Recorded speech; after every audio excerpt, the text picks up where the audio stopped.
ఇక యూట్యూబర్ అన్వేష్ పై case Panjagutta police స్టేషన్లో karate Kalyani ఫిర్యాదు. దేవి దేవతలను దూషించారంటూ యూట్యూబర్ అన్వేష్ పై సినీ నటి బీజేపీ నాయకురాలు కరాటే కళ్యాణి పంజాగుట్ట పోలీస్ స్టేషన్లో ఫిర్యాదు చేసింది. కళ్యాణి ఫిర్యాదు మేరకు అన్వేష్ పై బిఎన్ఎస్ సెక్షన్ 352, 79 to 99 ఐటీ చట్టంలోని 67 సెక్షన్ కింద పోలీసులు కేసు నమోదు చేసిన త్వరలో అన్వేష్కు పంజాగుట్ట పోలీసులు నోటీసులు జారీ చేయనున్నారు.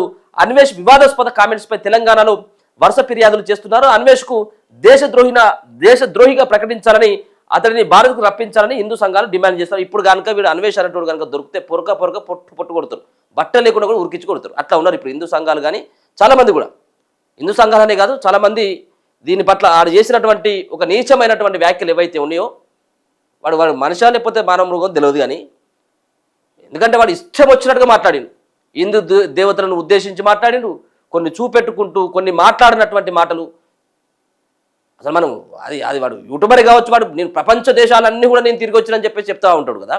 వాడి పట్ల కొంత జనం కొంత అది ఉండేది. సరే, మనం తెలియనటువంటి ప్రదేశాలను సైతం కూడా వాడు వీడియో రూపంలో చూపెడుతున్నాడు అన్నటువంటి దాంతో కొంత మంచిగా పాజిటివ్గా ఉండేది. కానీ వాడు ఏదైతే కొన్ని వ్యాఖ్యలు చేసిండో చాలామందిని గర్కపాటి, అలాగే శివాజీ పైన, అంతేకాకుండా హిందూ దేవతలైనటువంటి సీతాదేవి, ఇటువంటి వాళ్ళపైన వాడు చేసినటువంటి ఎంత దుర్మార్గమైనటువంటి వ్యాఖ్యలు, అసలు చెప్పరాని, నోటికి కూడా చెప్పరానటువంటి విధంగా మాట్లాడేటువంటి తీరుగా వాడు మాట్లాడిండు. దుర్మార్గం. వాళ్ళపైన మొత్తం దేశవ్యాప్తంగా కేసులు కావాలి. ఇప్పుడు చూడొచ్చు, వాడికి ఉన్నటువంటి సబ్స్క్రైబర్స్ ఎవరైతే ఉన్నారో, వాడిని ఫాలోవర్స్ కానీ, ఇన్స్టా ఫాలోవర్స్ కానీ, ఫేస్బుక్లో వాళ్ళు ఫాలో చేసేటువంటి వాళ్ళు కానీ, మరో పక్కన యూట్యూబ్లో సబ్స్క్రైబ్ అయినటువంటి వాళ్ళు కానీ పెద్ద ఎత్తున రోజుకు లక్షలలో వాడు అన్సబ్స్క్రైబ్ చేస్తూ ఉన్నారు, అన్ఫాలో కొడుతూ ఉన్నారు లక్షల సంఖ్యలో. వాడు చేసినటువంటి ఆ వ్యాఖ్యలతో వాడు ఇప్పుడు ఇక్కడ లేడు, ఇక్కడ బయట దేశాలు ఉన్నాడు. వాడు ఇండియాకి వచ్చినట్టు అయితే ఉంటే మాత్రం, ఇక ఇండియాకి వచ్చాడు కావచ్చేమో, కానీ వాడు దొరకాలి. పబ్లిక్ ప్లేస్లో దొరికితే మాత్రం ఎవరు కూడా ఊరుకునేటువంటి పరిస్థితులు లేరు. వాని పైన అనేక రకాలైనటువంటి పోలీస్ స్టేషన్లలో అనేక చోట్ల ఫిర్యాదులు అందుతూ ఉన్నాయి.